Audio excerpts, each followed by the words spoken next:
has to relax and have time for himself after an epic quest? Well, for Mario, he had to wait until the year 1999 to finally be able to relax and enjoy a party. But not any kind of party, a Mario party.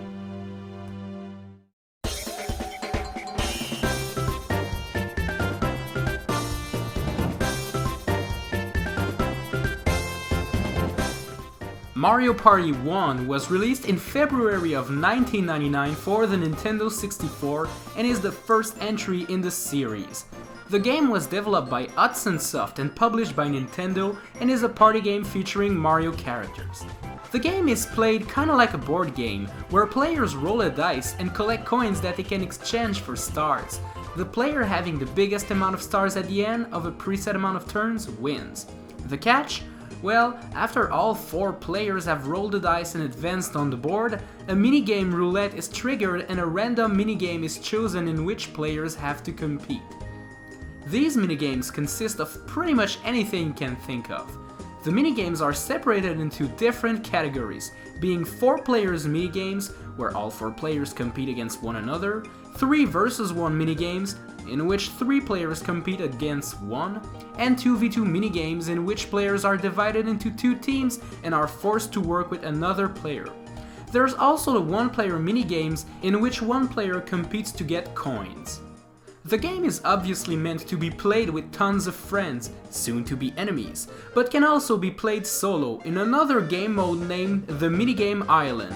In this mode, players have to complete every single Mario Party minigames one after another. This mode features a map that is very reminiscent of other Mario titles, such as Super Mario World or Super Mario 3. Amongst playable characters we can find Mario, Luigi, Princess Peach, Yoshi, Donkey Kong, and Wario. Mario Party was generally well received by gamers and critics. The most common criticism the game received was the high focus on multiplayer, leaving Forever Alone players to be bored quickly. The game was very well received by almost every age group, from kids to adults. Everyone can enjoy a good old game of Mario Party. While this was the first title in the series, it was far from being the last.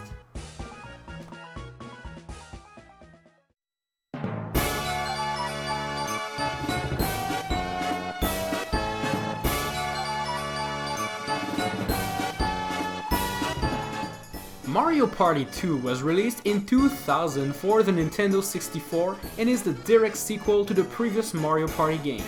This time, Mario and the gang are competing for the rights for a new amusement park, and whoever defeats Bowser gets the park named after them. 6 new boards are available for players and are all themed after something. For example, there's a Western board, a pirate board, a space board, and well, you get the point. Mario Party 2 has a total of 65 minigames, a couple being reused from the previous Mario Party game, with a little tweak added. Most categories are back from the previous game, such as 4 players, 2v2, 1v3, but some new categories are introduced, such as item minigame, in which 1 player competes for an item, duel minigames, in which 2 players are competing against one another, and finally the battle minigames, where players have to pay money to enter, and this money is redistributed amongst the winners. Once again, the same 6 characters can be picked, each being disguised to fit the theme of the board they're playing on. During the board game, players are given the opportunity to buy, win, or steal items. Those items include mushrooms, keys, treasure chests, and more. These items can be used to get more dice to roll or to open secret shortcuts. The point is, once again, to retrieve coins in order to buy stars, and the player with the biggest amount of stars at the end wins. The single player mode is back, however this time you are not free roaming on a map. Instead, the game gets you from minigames to minigames, but the overall experience stays the same. Mario Party 2 received mostly positive reviews. It was praised for its new minigame choices, the party fun factor it brings, and was overall very appreciated by gamers and families. Some critics said that it was too similar to the first game and that it wasn't worth another purchase if you already had the first game. And I respectfully disagree with that, because I think Mario Party 2 is way better than Mario Party 1. Despite those critics, it would not stop Nintendo from releasing a third iteration 1 year later.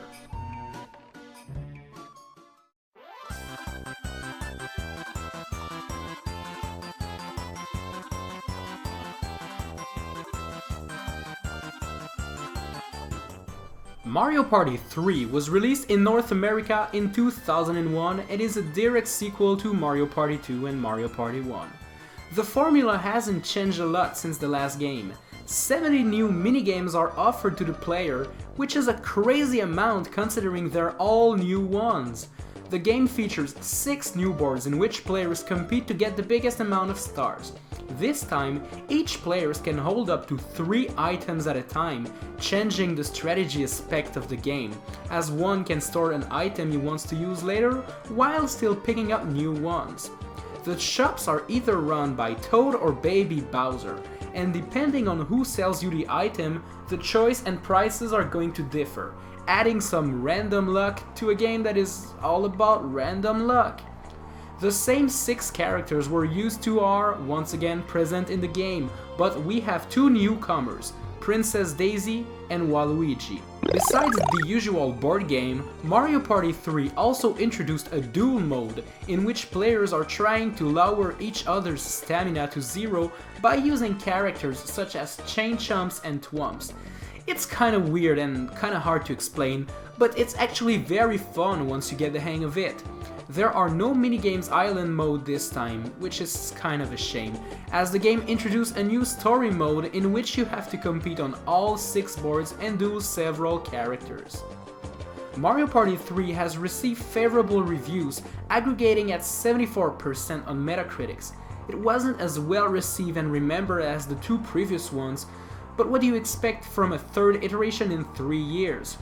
Well, Mario Party 3 was the final game on the Nintendo 64, but trust me, it wasn't the last game in the series.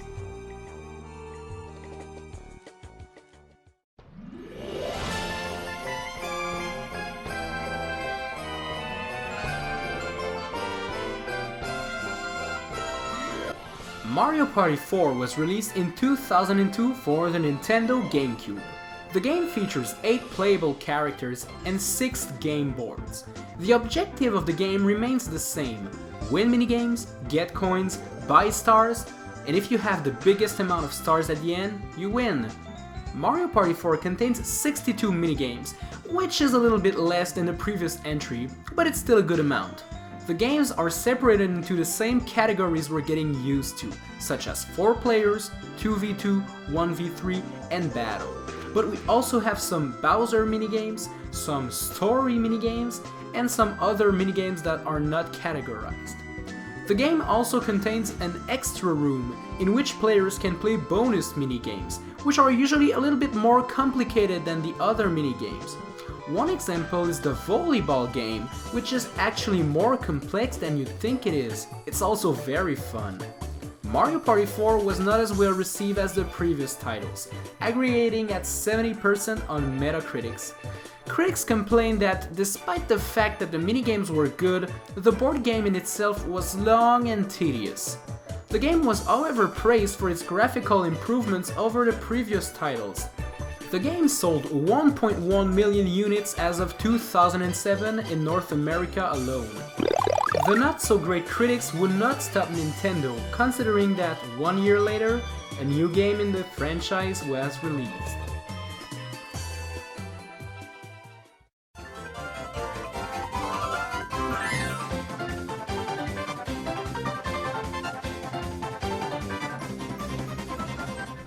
In 2003, Mario Party 5 was released for the Nintendo GameCube. It contains 7 brand new game boards and 75 new minigames.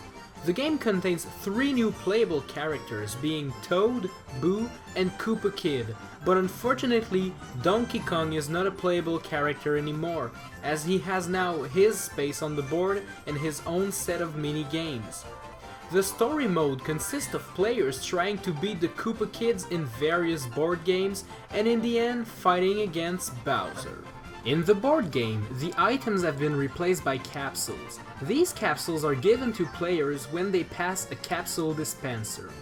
To use a capsule, a player must throw them on a board space and land on that space, or they can pay a fee and use them on themselves. This adds a different layer of strategy and randomness, but is a breath of fresh air to the series. Mario Party 5 introduced a new game mode called Super Duel Mode, in which players have to build a combat vehicle and then use it to try to defeat their enemies. That was a weird addition, but it was fun. Just like the previous entry in this series, Mario Party 5 was met with mixed reviews, sometimes being positive, sometimes being negative. People were disappointed with the increasing dependency on luck rather than skills to win the Mario Party. You could win every minigames and collect the most coins and still end up in last place. You'd think that after 5 games in 5 years Nintendo would stop releasing Mario Parties? Well, you'd be wrong.